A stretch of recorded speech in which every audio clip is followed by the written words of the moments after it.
जब तक खुद पर नहीं बीतती। 5 घंटों तक हॉस्पिटल के बेड पर अंकित बेसुध पड़ा था। डॉक्टर और नर्स के हाव भाव देखकर साफ नजर आ रहा था कि अंकित की हालत ठीक नहीं है। हॉस्पिटल में रिश्तेदारों और जान पहचान वालों की भीड़ लगी हुई थी।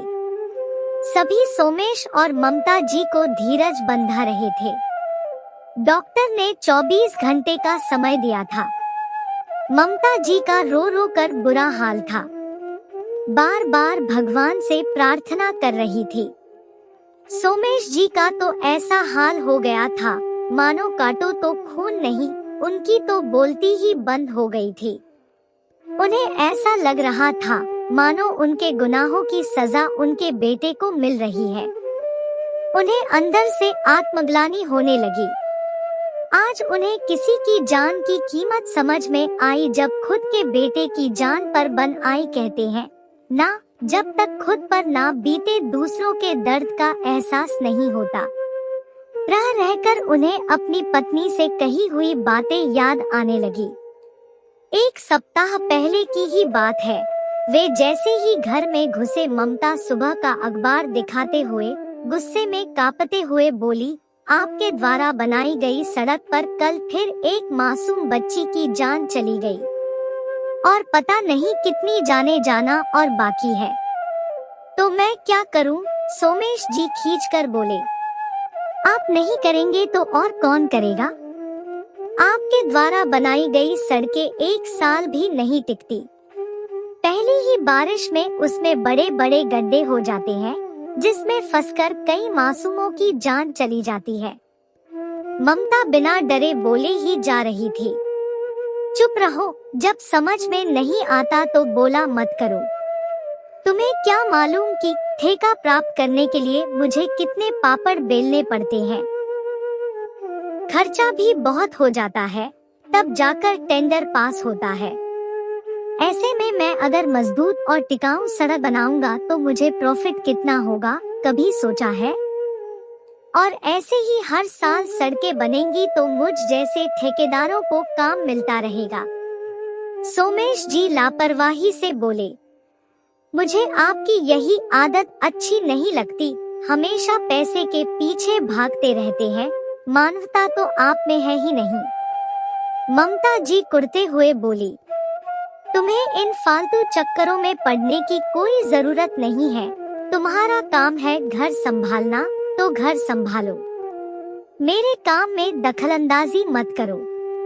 इतनी बड़ी आबादी में 2-4 मरते भी हैं, तो क्या फर्क पड़ता है?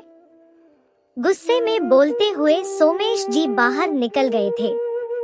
काश उस समय मैं ममता की बात मान लेता और कम से कम टूटी हुई सड़क की मरम्मत ही करा देता, तो आज मेरा बेटा जिंदगी और मौत के बीच नहीं झूलता। सोमेश जी अपने आप से बोले।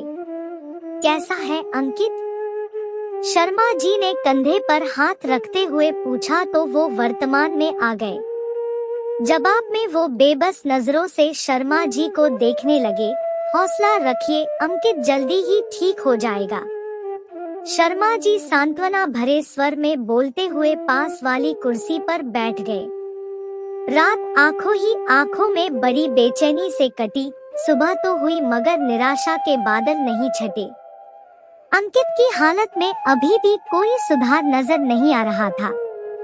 सोमेश जी का मन अंदर से बहुत बेचैन हो रहा था।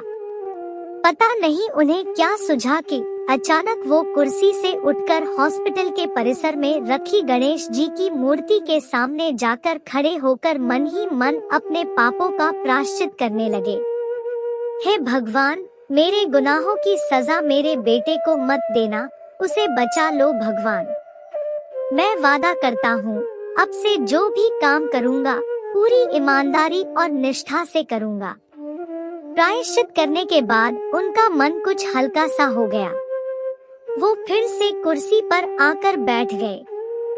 10 मिनट के अंदर ही डॉक्टर ने आकर बताया कि अंकित अब खतरे से बाहर है और उसे होश आ गया। सभी के मुरझाए चेहरे अचानक खिल उठे और सभी एक साथ अंकित को देखने के लिए दौड़ पड़े। डॉक्टर ने उन्हें एक एक करके मिलने की हिदायत दी। अपने बेटे को एक नजर देखकर सोमेश जी हॉस्पिटल से बाहर निकल गए। ममता से भी उन्होंने कुछ नहीं कहा। थोड़ी देर पहले पसरा मातम अब खुशियों में बदल गया था। नाते रिश्तेदार सब बुके मिठाइयाँ लेकर हॉस्पिटल पहुंच रहे थे। ममता जी की खुशी का तो कोई ठिकाना ही नहीं था। अरे भाई, सोमेश जी कहाँ हैं? दिख नहीं रहे? शर्मा जी ने पूछा। ममता जी इधर उधर ढूंढने लगी। लगता है काम पर निकल गए। इन्हें तो हमेशा काम की ही पड़ी रहती है, ये नहीं सुधरेंगे। सोचते हुए ममता जी ने अपने पति को फोन लगाया, मगर उनका फोन बंद आ रहा था। तब उन्होंने उनके असिस्टेंट को फोन लगाया। तब उसने बताया कि साहब तो सड़क की मरम्मत करवा रही हैं। बोल रहे थे कि भगवान ने मेरे बेटे की जान बख्श दी। अब मुझे एहसास हो चुका है कि अपनों से बिछड़ने का दर्द क्या होता है। अब मैं नहीं चाहता कि मेरी लापरवाही और बेईमानी का खामियाजा कोई और भुगते। ममता जी की आंखें नम हो गई। अपने पति के प्रति उनके मन में जो नफरत और गुस्सा उनके मन में था, वो अब प्यार में बदल गया था। आज उन्हें दोहरी खुशी मिल गई थी।